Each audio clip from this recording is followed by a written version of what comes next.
Hi and welcome back. In our last video we began to create templates for the pages in our site. And so far we've just created one template that has a full width content area right here and no banner slider right up in this area. In this video what we want to go ahead and do is create a second template that's going to have a right hand sidebar over here in this area. And this way we'll have a couple of different choices as to the layout of the pages when we actually go ahead and create them. So let's go ahead and get started. First thing I'm going to go ahead and do is go into code view here, and we need to go ahead and add that right hand sidebar div. So I'm going to go ahead and after my content div closes right here, I'm going to go ahead and hit enter a couple times, and I'm going to go ahead and just create a new div, and I'm going to give it the ID of right side, and then I'm going to go ahead and close that div off. And just some placeholder material we need to place right here inside of the right side div, just like we place some placeholder material right up here. So I'm just going to go ahead and copy this material here and paste it down into here.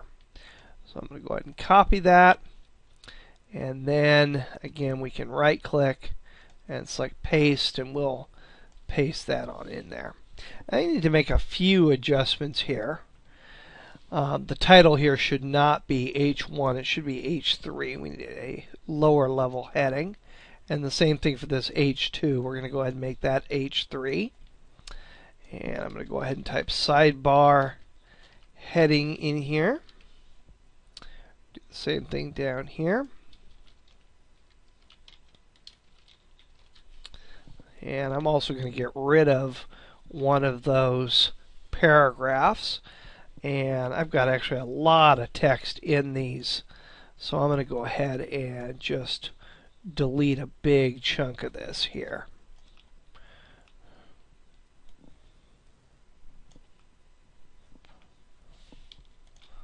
There we go. And I'm going to do the same thing down here. I just don't want too much text in our sidebar.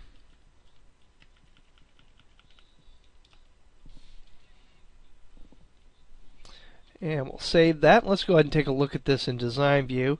That looks about right, like the about right amount of text that I want to have in those sidebars. So, first step, again, create the div, and then just place some placeholder content inside of it. Now we're ready to go ahead and add the CSS code that's going to go ahead and position this element. Now, not only are we going to have to position this element, we're also going to have to work with this element on the page, because we want both a smaller primary content area here as well as the new right-hand sidebar area. Now, the problem is going to come up in that this ID content here, that style has a specific meaning. It's a full width div. So we actually need to modify that div name just a little bit and create a new style for the smaller content area. So I'm going to go ahead and call this just content-left. And that will allow us to leave the content style alone and create a new style just for this left-hand section here. If I go into design view, you'll see I've lost the formatting for this section because, again, there's nothing at all inside of it. So now I'm going to go ahead, go into my style sheet, and scroll down until I find my containers. And the first thing I'm going to go ahead and do is just highlight this content style right here and copy it. And then I'm going to go ahead and paste it in again and rename it left. Content-left. Now I'm going to go ahead and save this. And we'll go back into design view, and you'll see the formatting is back on that section, but it's still taking up the full width of the page. So let's go ahead and go back into code view here, and we're going to take care of that simply by putting the width property in here. So I'm going to go ahead and say width, in this case, is going to be equal to 600 pixels. So not too terribly big. Actually, I'm going to make that a little bit smaller to accommodate the padding. Let's go ahead and make it 580 pixels wide. And I'll go ahead and save that. And now when I look at this in Design View, you should see that the content is now constrained into a much smaller space. Now let's go ahead and create the style for that new div, that right side div. So I'm just going to go ahead and give myself a little bit of space here. And again, the ID is right side. And I'm going to go ahead and make this a width of 240 pixels. And let's go ahead and close that off and save it. And we'll come back in here to Design View, and you'll now see that sidebar has been constrained into a smaller area. So the next thing we need to do is we need to position both of these elements. So let's go ahead and I'm going to come back in here to the content left, and I want this to float all the way over to the left. So I'm going to go ahead and use my float property, and the value is going to be left. I want this right-hand sidebar to do exactly the same thing. I want it to float up to the left, and it's naturally going to go into that space that's provided when the content area moves over. Let's go ahead and save this, and again I'll take a look at this, and you'll see the content area right here. You'll see that sidebar is sort of just moved up in there, still in the center. I want it to go ahead and float over into this area right here. And then we're going to go ahead and take care of this banner bottom div here. So let's go ahead and add that float left property to the right side as well. Float left, and we come into Design View, and now that sidebar is over in this area. But again, you're going to see that this other content has moved itself up into that space. So that isn't what we want. You look over here, we've got all this over here, total mess. If we look at this in live view, it's going to look a little bit different. And in most browsers, this will position itself right. But just to make sure for all the browsers, including Internet Explorer, we need to go ahead and put a property on our bottom banner here. And that's going to be the clear property. And you'll remember from the previous tutorial, when you clear a div, basically what you're saying is move it below anything that I've floated above it. So in this case, we floated both the left-hand content div and the right side div, and we're saying the bottom banner should clear those both. And when I go into Design View, now you'll see that is moved down there. And we still have quite an open area right over here. We're going to go ahead and format that next. So let's go ahead now, go back into Code View, and the first thing I'm going to do with this right side div is I'm going to apply some padding onto it, or some margin, excuse me. So I'm going to go ahead and say margin should be 20 pixels around the content there. And I'll go ahead and go into Design View, and there we go. Now I can see what I've got going on there. Let's go ahead and format our H3s. You'll remember that the headings for the sidebar area are going to be these H3 items. So let's go back into our style sheet and scroll up until you find the heading styles right here. And I'm going to go ahead and make the headings a little bit larger. I'm going to make them 20 pixels. And then I'm going to go ahead and specify both the top and the bottom margins here. So I'm going to go ahead and say margin, and I want there to be 30 pixels on the top, 0 on the right, 15 on the bottom, and 0 on the left. You remember when you have 4 properties or 4 values after the margin property or the padding property, this is top, right, bottom, and left. So we'll go ahead and save that and come back in here to design view, and now you can see the way my sidebar is going to appear in this area right over here.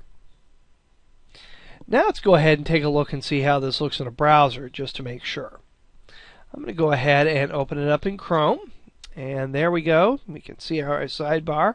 I may have moved that top down just a little bit too much, but I can go in there and easily change that. So this is working in Chrome. Let's go ahead and try it out in Firefox. Oops, page is much larger than the video window there. Let me go ahead and change that around there. And you can see my sidebar is working fine in Firefox. Let's try Internet Explorer and see how that's working. And there we go, just like that. So all three of those browsers, and Safari would be exactly the same thing, all three of those browsers are now going to display this sidebar.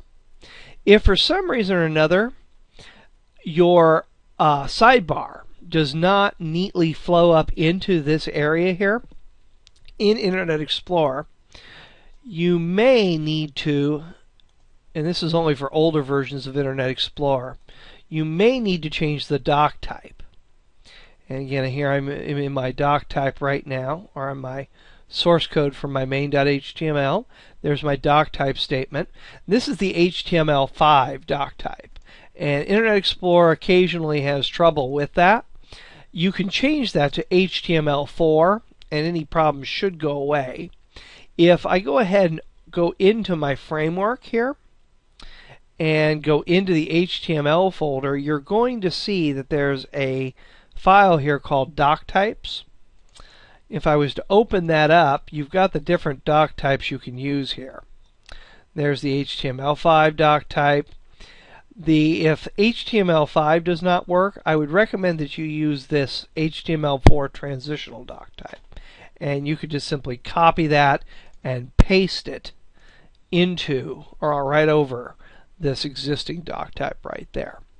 But again, with the way we had this laid out right now, and since I'm running the latest version of Internet Explorer, everything should appear okay in this area. Let me allow block content, and that'll show that right there.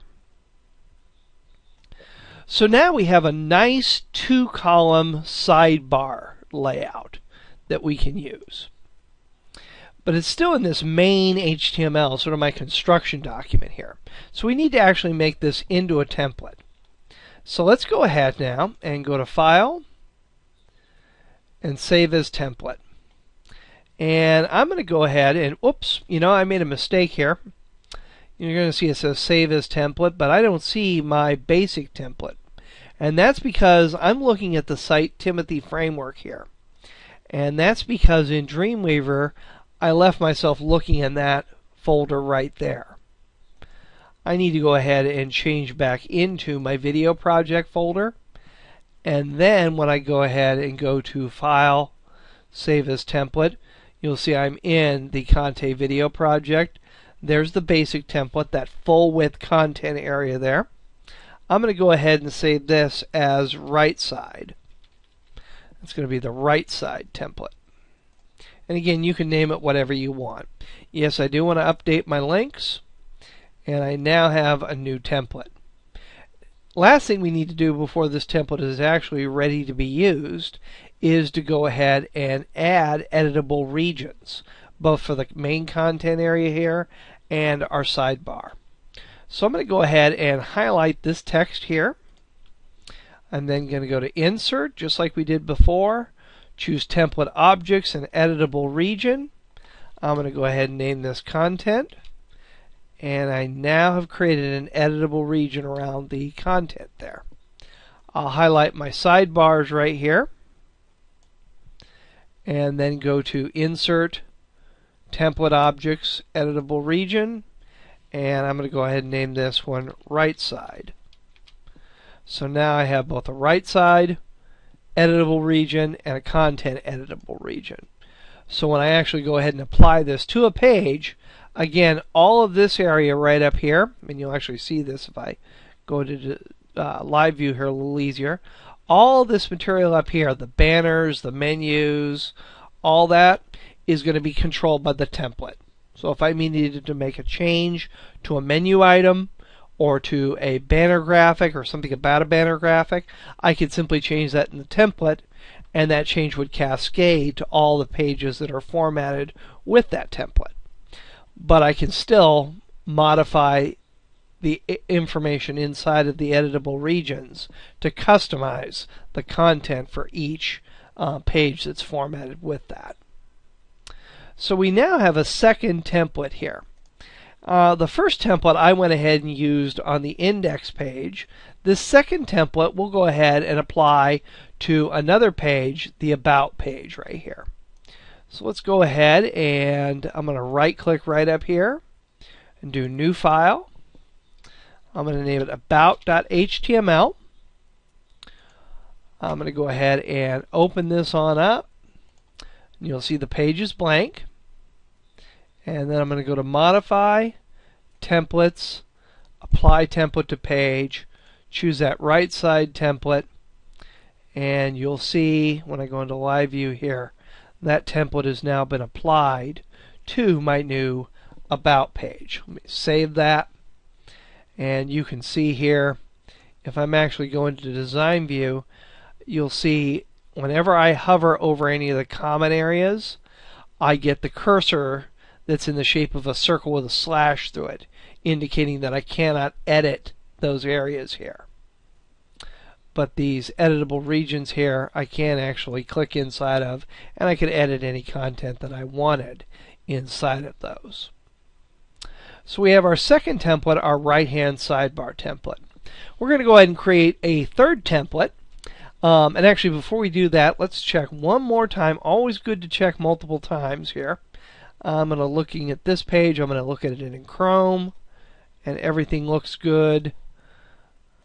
Look at it in Firefox, and everything looks good. And then I'm going to go ahead and look at it in Internet Explorer, and again, everything looks good. And you actually will notice the difference between IE and other browsers. IE is actually making this area a little bit wider than, let's say, Chrome or Firefox actually we're doing. But that's just the buggy nature of Internet Explorer. So we're through creating that template, and again, we're going to go ahead in our next template and create our next video and create a third template that's going to have that fading sliding banner up here at the top. So we'll see you in the next video.